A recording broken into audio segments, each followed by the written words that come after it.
Okay, this is the Kubernetes SIG cluster lifecycle cluster API provider AWS meeting of May the 3rd, 2021 at 1700 UTC. Please be aware we're abiding by the CNCF Code of Conduct, and that's broadly be excellent to each other. Please just throw the link in, so put stuff in the agenda if you need to. Start off with PSAs. I think we have one PSA, which is it's KubeCon this week, and I believe there is a cluster API AWS talk, isn't there, Sadaf? Do you know what time and date that is? Yes, so it is on May 5th. I'm gonna add the date to the list. I don't know for sure what time it is. I'll check on that. Another just bits of housekeeping with so the V1 Alpha 4 bits of sort of the basic bits that we needed to get up to new controller runtime and everything is done. Thanks a lot, Sadaf. So you do have outstanding PRs. Make sure to rebase them because you will have rebase needed on those PRs. Let's just go through the action items last week. Yeah, so reach out to GitHub owners to enable publishing Kappa book from main branch. That's been done. So that's the green. Create issue to document expected behavior when Kappa managed resources auto-scaling groups are modified using AWS API or console. And Richard noted we already have that issue, so don't think there's. Oh well, one for EKS. So that's sort of half done, but might need to look at again. Okay. So have you got a bunch of stuff? Do you want to go through those? Yeah, so there are a couple of open PRs that we probably would like to backport before we make the next release. And I wrote the next release incorrect. So the first one is node affinity. So that is not a must, but good to have. I think we can backport because it is not a large PR, and it will ensure that the controllers come up on the control plane nodes in case of unmanaged clusters. The second one is Daniel's PR for updating AWS machine pool, auto-scaling group templates when bootstrap token is updated. Daniel, I think you want to backport it before the release. So this is already reviewed once, so I think we are pretty close. Yeah, that's all in terms of open PRs, actually. Yeah, cool. Apologies if I haven't reviewed. It's actually a bank holiday Monday in the UK, so I'm only come here for I've been doing other things today. So I will get to that tomorrow morning. Yes, definitely the AWS machine pool should be backported. Node affinity, I'm a bit more skeptical about because just to clarify, it's different to anti-affinity because we basically provision the control plane instances with the correct IAM role to run Kappa, and we should be using that instead of static credentials. Like we're kind of in breach of AWS recommended security there. The problem is on EKS, there's no control plane instances. So at present, if we just roll that through, Kappa won't work on EKS. So I don't think we can accept that PR as it currently stands. We need to find a better solution, like maybe optionally turn it on, like by some rare rule, but given how cluster castle M subs work, that might not be possible. So we need to look at that and make that we need to make that an option rather than mandatory, and that's why we absolutely can't backport it either, because it will break existing EKS. So that was my thoughts on that. That's why I put a hold on it. I don't know if anyone's got any ideas. Daniel. Yeah, no, I think I absolutely agree with you on the whole. I think so thinking a little bit more, I left a couple of comments on the issue. I think like the real the root problem is, how do we ensure that Kappa controller, not the webhook necessarily, but just the controllers are running on a machine that has the right IAM instance profile. We're using the control plane machine label as a kind of a proxy for that. But of course, in EKS, right, that's not true. You can have the IAM instance profile, you know, on a different kind of machine. I don't know that there is. I don't know that there's a if there's a way to get IAM instance profile information into labels. I mean, of course there is, but I don't know if that exists already. And then I'm also curious about the and I haven't used it, but I know that there's a way to assume a specific role. I mean, I guess it would still work there, because you still need an instance profile that has like multiple roles assigned to a machine. And then if you have a secondary mechanism like KIAM, whatever, I think you get to, or KIAM gets to assign one of those roles specifically to a controller. Is that how that works? Yeah, that's right. So I think Dwayne's just right pointed. There's a specific thing in EKS around that as well. But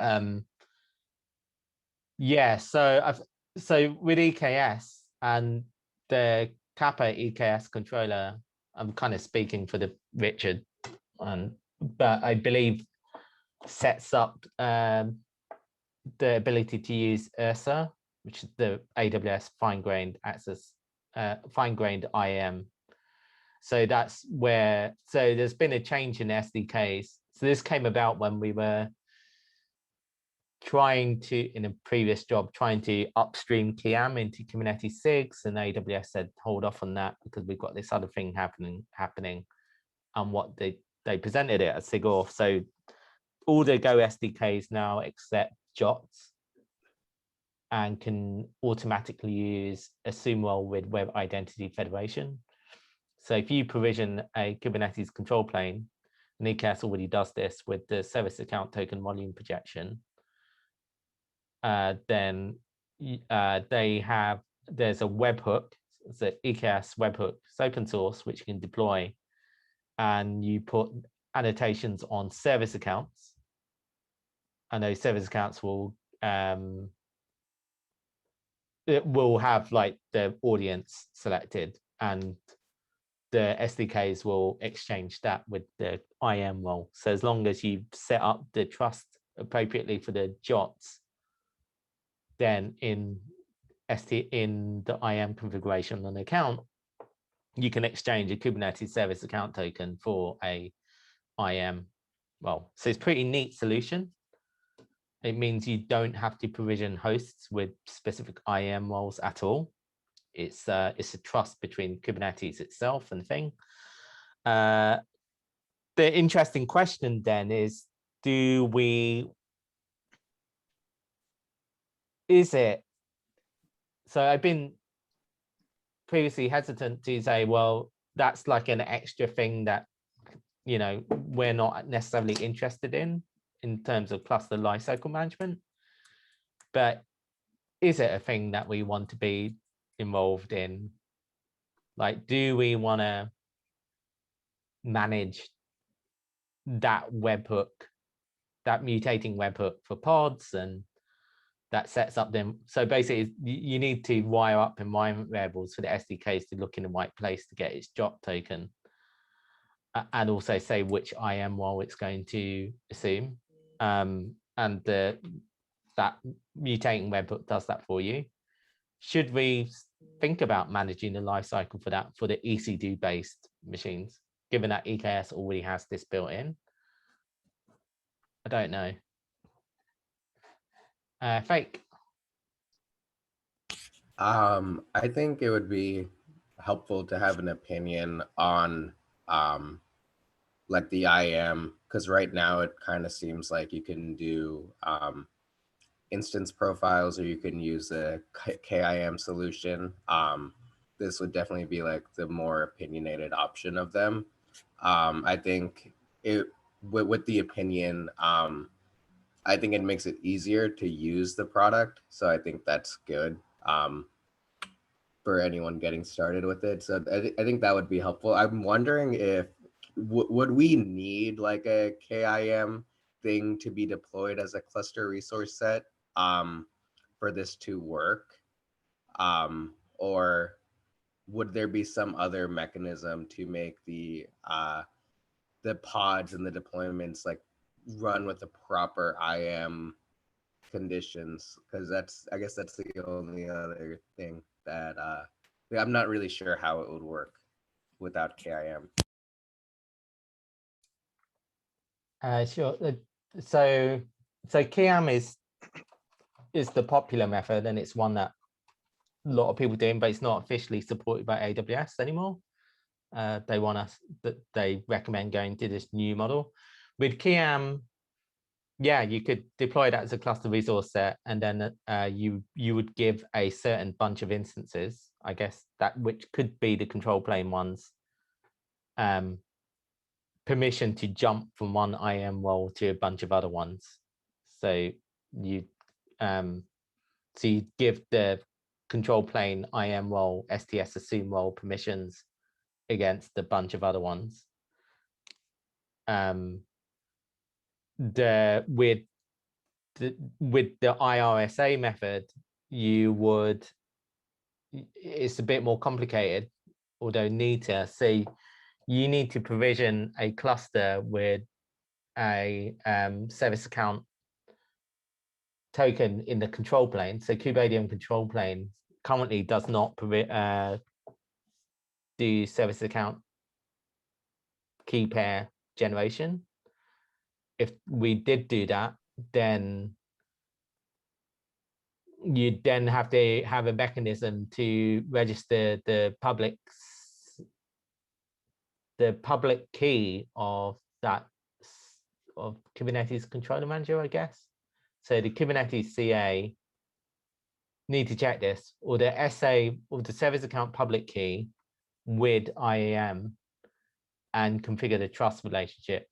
And it gets tricky in the sort of cluster API mechanism around like pivot and stuff. So ideally you want to do it right at the bootstrap moment, so that in an ideal workflow, you'd have it right at the bootstrap. So at the kind cluster level, that service account token is automatically registered in AWS.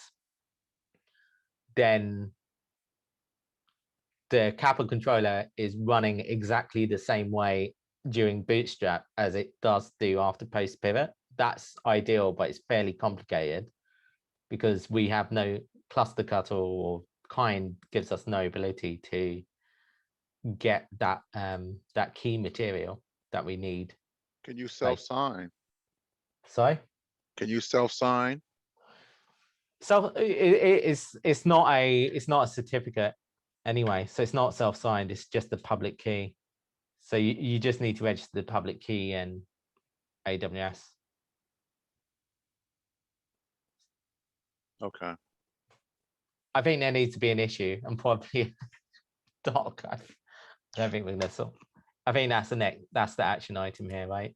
So probably lay out the options so we can have a more informed discussion about that. Yeah. Fake, he's still got your hand raised. Oh, sorry, please lower it. That's fine. Am I pronouncing your name correctly, by the way? Yeah, Fike. Fake. Okay.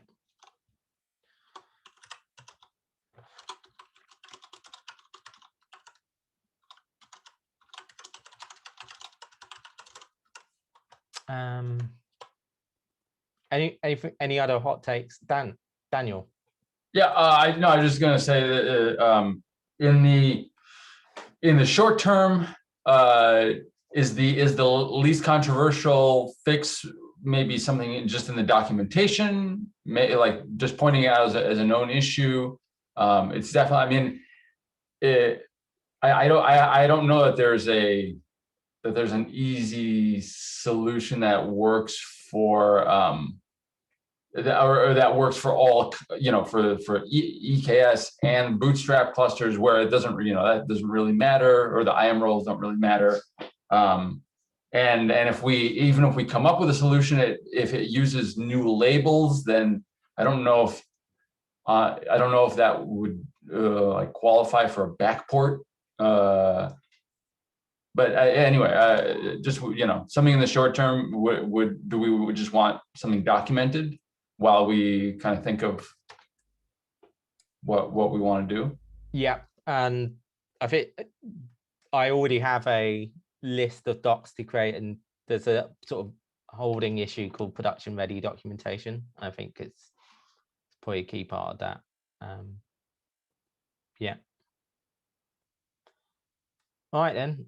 Next one, SEDEF again. Main branch open to V1 Alpha 4 changes.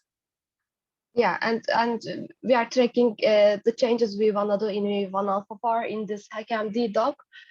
We will probably make it a cap. Am I right, Nadir? Yeah, we can do. Or I think some of the more obvious stuff I think we should just do, like there's existing issues, the ones which are on the milestone. So if you haven't seen the milestone, I'll put that in. So sort of me, Richard, SEDEF have gone through a sort of prioritization of that. I kind of put release blocking on stuff that looked fairly critical. But yeah, if you've got ideas around API changes, then feel free to go in that HackMD. And if you don't have access, edit access, most of you should, then hit me up in Slack, in the Kubernetes Slack. I can give you access. Just give me your GitHub username.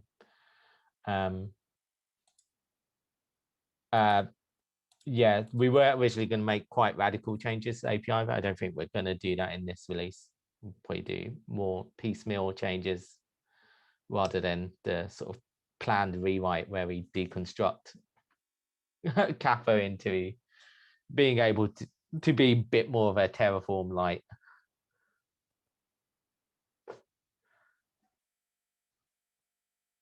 All right. Anything else?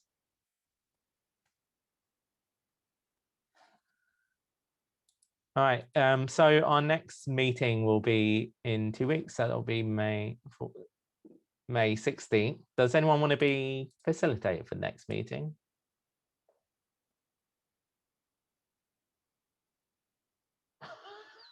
Don't all raise your hands at once.